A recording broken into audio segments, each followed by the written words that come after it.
I want to tell you something I have never said out loud to anyone outside of my son. Not to my pastor. Not to my fishing buddy Gary, who has known me since we were both too young to know better. Not even to my sister out in Phoenix, who would have driven here the same night if I had called her. I kept it inside for a long time, because some things are so heavy that saying them out loud makes them real in a way you are not always ready for. My name is Robert. I am 63 years old. I spent 31 years working as a civil engineer for a county infrastructure office in a mid-sized town in Ohio. I like strong black coffee, early mornings on the water with a rod in my hand, and the particular quiet of a house before anyone else wakes up. My late mother used to say, I was born with the temperament of a man who had already seen everything and decided none of it was worth getting loud about. She meant it as a compliment, I think. I was married for 28 years to a woman named Linda. I want you to hold that number for a moment. 28 years. That is longer than some people's entire adult lives. That is birthday cakes and Christmas mornings and hospital waiting rooms and the slow, comfortable silences of two people who have learned each other so thoroughly that words become almost optional. I thought I knew Linda the way I knew the layout of my own house in the dark. I thought I could navigate her without turning on a single light. I was wrong about that. I was wrong in a way that took me a long time to understand, and even longer to accept, and even longer than that to do something about. It started on a Tuesday in October. I remember the day specifically because I had come home 2 hours earlier than usual. A site inspection got canceled. Some permitting issue the county office needed to sort out before we could proceed. And instead of sitting at my desk, doing nothing useful, I drove home. I was thinking about soup. Specifically, I was thinking about whether there was enough leftover vegetable soup in the refrigerator to make a reasonable lunch, and whether I wanted to eat it at the kitchen table or out on the back porch with a jacket on, watching the yard go gold and orange the way it does every October in Ohio. I pulled into the driveway and noticed a car parked along the side street that I recognized but did not immediately register. Gray sedan, newer model, a little dent on the rear passenger door where the owner had clipped a parking structure column and decided it was not worth fixing. I knew that dent. I had been in that car dozens of times. It belonged to my brother, Marcus. Now, Marcus and I were not estranged. We were not close in the way we had been as kids, but we were not estranged. He came to the house for holidays. He sat at my table and ate my food and laughed at my jokes, and I sat at his table and did the same. We had the kind of adult-sibling relationship that functions perfectly well on the surface, and neither party examines too closely. He was 58. He lived 40 minutes away. Endery. He worked in commercial real estate. I walked in through the side door the way I always did, and I heard voices from the direction of the living room. Low voices. The kind of voices that exist in a register, specifically designed to not carry through walls. I know that register. Every married person does. It is not the voice of people having a fight or planning a surprise party. I stood in the hallway for a moment with my keys still in my hand. What I saw when I stepped through the doorway was not ambiguous. There is no version of what I saw that requires interpretation, or context, or charitable reading. My wife of 28 years and my brother were on my couch, in my living room, in a situation that removed all possible doubt about the nature of what had been happening between them. I did not say a word. I turned around and walked back out through the side door the way I came in. I got in my car. I sat there for approximately 4 minutes, which I know because I watched the clock on my dashboard without any conscious intention of doing so. Then I drove back to the office and sat at my desk for the rest of the afternoon and answered 3 emails that did not require answers. I did not call Linda. I did not call Marcus. I did not call anyone. What I did, sometime around 4:30, was call my son Daniel. Daniel is 28. He works in IT security for a financial services company. He has my mother's eyes and Linda's stubbornness and a quality of stillness about him that, depending on the situation, can read as either profound calm or profound danger. He answered on the second ring the way he always does. I said, I need to talk to you tonight. In person. He did not ask what it was about. He said, "I'll be there at 7. And then he said something that I have turned over in my mind many times since. He said it quietly, and in a tone that did not match the simplicity of the words. He said, "Dad, I'm glad you called.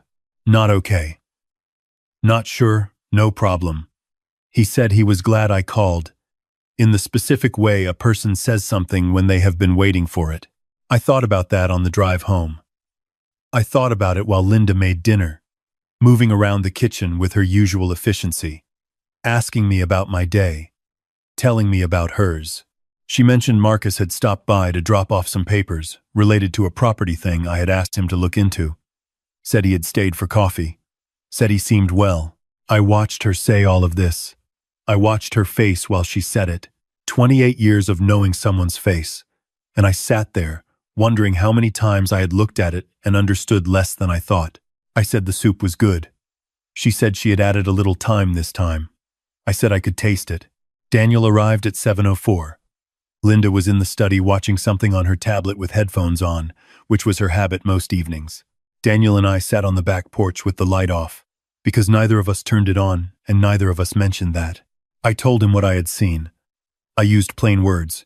I did not editorialize. When I finished, Daniel was quiet for a moment. Long enough that I looked over at him. His face in the dark was very still.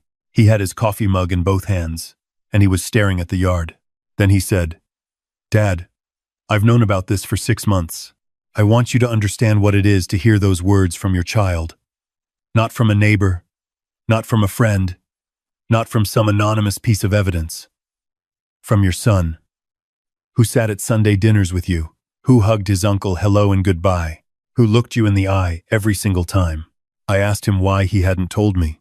He turned and looked at me, and I could see in his expression something that was not guilt exactly, but was close to it, the look of a person who made a decision they were not sure was right, and has been living with that uncertainty. He said, "Because I needed to understand the whole thing first. Because I was afraid, if I told you before I knew everything, you would do something that would cost you." Cost me. I asked him what he meant. And that is when the evening shifted into something different. That is when Daniel set his mug down on the arm of the porch chair with the careful deliberateness of someone who has been waiting for exactly this moment. And he told me what he had found. I should tell you a little about our financial situation, because it matters for what comes next. After 31 years of working and saving with the discipline of a man raised by Depression-era grandparents, I had accumulated what I would describe as a meaningful but not extravagant retirement position. The house, owned outright, a retirement account, an investment portfolio, modest but solid, that I had built slowly over 2 decades. And then there was my father's estate, a piece of commercial property in a neighboring county that my father had left jointly to Marcus and me when he died 8 years ago, with the stipulation that it could not be sold without the agreement of both heirs. That property had been sitting idle for years. Marcus managed it nominally. I had never paid it close attention, because I trusted him, and because commercial real estate was his area and not mine, and because that is what you do with a brother. You divide the territory of trust. What Daniel told me was this: Marcus had been quietly negotiating the sale of that property for nearly a year. Not with my knowledge or involvement. He had found a buyer, structured a deal, and was in the late stages of completing a transaction that would have required at the critical moment of closing a single forged signature to proceed. Mine. Daniel worked in IT security. Part of his job was understanding how people moved and hid money. He had noticed something in a document that had inadvertently come to him through a professional contact, a property disclosure that referenced a holding he recognized. He had started pulling threads. He was methodical about it. 6 months of being methodical. He had records, emails between Marcus and the buyer's attorney, a draft closing agreement, communications. And this is the part that landed in my chest, like something physical between Marcus and Linda. Discussing the timeline, discussing what would happen after, discussing a plan for the two of them that did not include me in any version of it. I sat on my porch in the Ohio dark, and I listened to my son lay out the architecture of what had been built around me without my knowledge, and I understood then what he had meant by cost. If I had walked back into my house that afternoon and confronted Linda with nothing but what I had seen, I would have been an angry man, with no leverage and a complicated legal situation. The property deal would have moved underground. Evidence would have disappeared. Marcus had resources and a professional network and 8 years of managing that property to establish a paper trail that told whatever story he wanted it to tell. Daniel had not told me for 6 months because he had spent 6 months making sure that when I finally knew everything, I would know everything. I asked him what he needed from me. He said, 2 weeks, and I need you to act normal. Now, I want to be honest with you about something. Acting normal when you know what I knew was not easy. It required a quality of internal discipline that I am not sure I understood myself to possess until I was required to use it. Linda made dinners and I ate them. Marcus called on a Sunday to ask if I wanted to go look at a truck he was thinking about buying. And I said sure. And we went, and I listened to him talk about the truck and about a client he was having trouble with, and I said the things you say in those situations. I smiled the right number of times. I asked the follow-up questions a person asks when they are listening. I came home those evenings and sat with my coffee in the kitchen, and I thought about my father. He was a quiet man too. Not cold, he was warm in his way, but quiet in the way of someone who had learned early that the loudest response is rarely the most effective one. He used to say, "The river doesn't argue with the rock. It just goes around it, and eventually, the rock is somewhere else." I thought about that a lot in those 2 weeks. Daniel moved carefully and quickly. He worked with an attorney I had never met, a woman named Carol, who had the brisk efficiency of someone who had seen every variation of family financial betrayal and stopped being surprised by any of them. She reviewed everything Daniel had compiled. She made calls.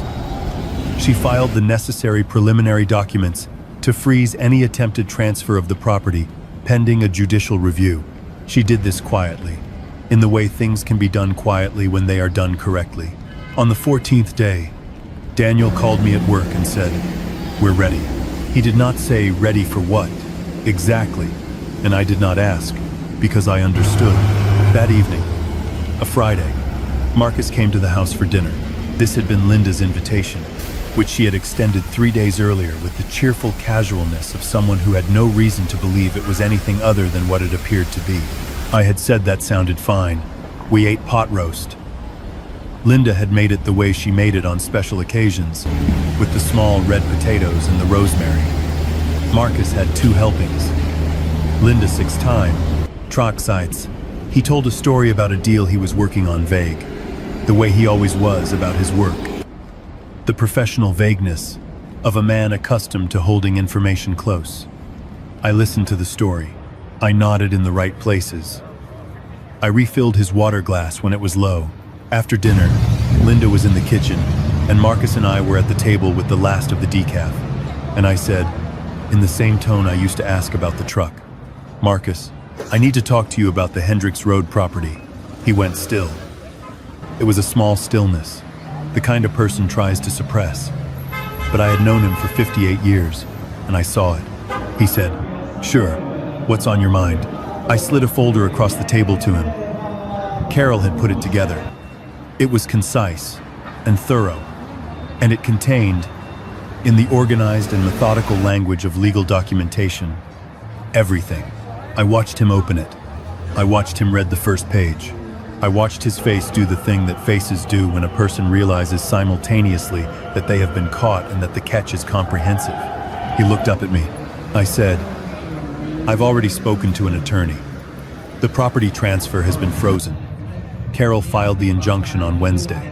The buyer's attorney has been notified that any further action on their part will be considered participation in a fraudulent transaction." I paused. "You should probably call your own attorney tonight." Linda had come to the doorway. She was holding a dish towel, and she was looking at the folder in Marcus's hands, and her face had the expression of someone standing at the edge of something they cannot walk back from. I looked at her. I said, "I'll be staying at Daniel's tonight. There will be papers served Monday. I'd suggest you also speak to an attorney before then." I stood up. I picked up my jacket from the back of the chair. I said goodnight to both of them in the same voice I had used all evening. I drove to Daniel's apartment, and he had coffee waiting, and we sat at his kitchen table until almost midnight. And we talked about my father, mostly, and about fishing, and about a trip we had been saying for 3 years. We were going to take up to a lake in Michigan that we had still not gotten around to. He said we should actually book it this time. I said we should. He said, how about March? I said March worked for me. I want to tell you what the divorce process was like, but I also want to tell you that I will not dwell on it, because it was long and it was costly. And there were days when it felt like being asked to dismantle a building you had spent 3 decades constructing, brick by brick, in the middle of traffic, while people watched. My attorney was thorough. Linda's attorney was thorough. It was a process. It concluded. The property matter resolved differently than Marcus had intended. The injunction held. The attempted transfer was ruled fraudulent. Marcus agreed to a settlement that cost him considerably, which is the clean version of a more complicated story that Carol could tell you more precisely than I can. Marcus and I have not spoken since that Friday night. That fact sits in me in a way I am still working out how to describe. He is not dead. He is 40 minutes away, somewhere, living his life. But the version of him that sat at my table every Thanksgiving and called me on my birthday and borrowed my truck that one summer when his was in the shop, that person does not exist in the way I thought he did. I have had to find somewhere to put the memory of who I thought he was, separate from who he turned out to be. I am still looking for the right place. What I can tell you is this. I did not fall apart. I want to be clear about that. Not because I need you to think I am strong. I am not sure strength is the right word. But because I think when people hear a story like this, they assume a certain kind of ending. The broken man, the years of bitterness, the slow retreat into resentment. And I understand why. Betrayal on this scale, from people this close, is the kind of thing that could become the organizing story of a person's life if they let it. The event around which everything else orbits. I did not let it. I moved into a house 14 minutes from Daniel's apartment, a smaller house than the one I had lived in for 22 years, with a yard that is entirely manageable, and a back porch with a good east-facing view for mornings. I bought a new rod, a nicer one than I would have bought before, because I decided that was the kind of thing I was allowed to do now. I drove up to the lake in Michigan with Daniel in March, the way we said I would. We stayed 4 days. The fishing was excellent on the second and third mornings, and entirely futile on the first and fourth, which is roughly the ratio you should expect from fishing and from most things in life. There is a version of this story that is about loss, and I will not pretend that version is wrong. I lost 28 years. I lost the particular future I had imagined for myself. The retirement, the holidays, the assumption of continuity. I lost, in a different and stranger way, a brother. And the losses that come from someone's choices are in some ways harder than the ones that come from fate, because you cannot make peace with them the same way. Fate does not owe you an apology. Neither Linda nor Marcus apologized. I did not expect them to. I had stopped expecting things from them the moment I sat on that back porch in the dark and understood the full scope of what I was dealing with. Expectation requires a certain kind of faith in the other person, and that faith was gone. You cannot mourn the apology you never expected. You just move forward. What I have now is simpler than what I had before. It is also, in ways I did not anticipate, better. The mornings are mine in a way they were not when I was organizing them around another person's rhythms. I read more than I used to. I have gotten better at cooking, out of practical necessity, and discovered that I am reasonably competent at it when I am not outsourcing the task. Daniel comes over most Sundays for dinner, and we sit on the back porch with whatever I have made, and the conversation is easy in the way that conversations are easy when the person across from you does not require you to perform a version of yourself. He told me once, a few months after everything settled, that the hardest part of those 6 months had been watching me at family dinners, interacting with Marcus, not knowing. I asked him how he had managed it. He said he kept reminding himself that the most useful thing he could do for me was not the thing that felt most urgent, but the thing that would actually help. I have thought about that a lot. The difference between what feels urgent and what actually helps. I am 63 years old. I have a house I own, and a pension I earned, and a son who sat quietly for 6 months collecting evidence with the patient thoroughness of a person who loves you enough to do the work instead of just the gesture. I have a lake in Michigan. I now intend to return to every March for as long as my knees allow me to navigate a boat launch, which I expect to be a good long while yet. The river doesn't argue with the rock. I am not the man who was betrayed in his own living room on a Tuesday in October, though that man is also part of me, and I carry him with some tenderness, the way you carry any version of yourself that walked into something without knowing what it was. I am the man who sat on a dark porch with his son and listened, and then got up the next morning and started paying attention. That, I think, is enough.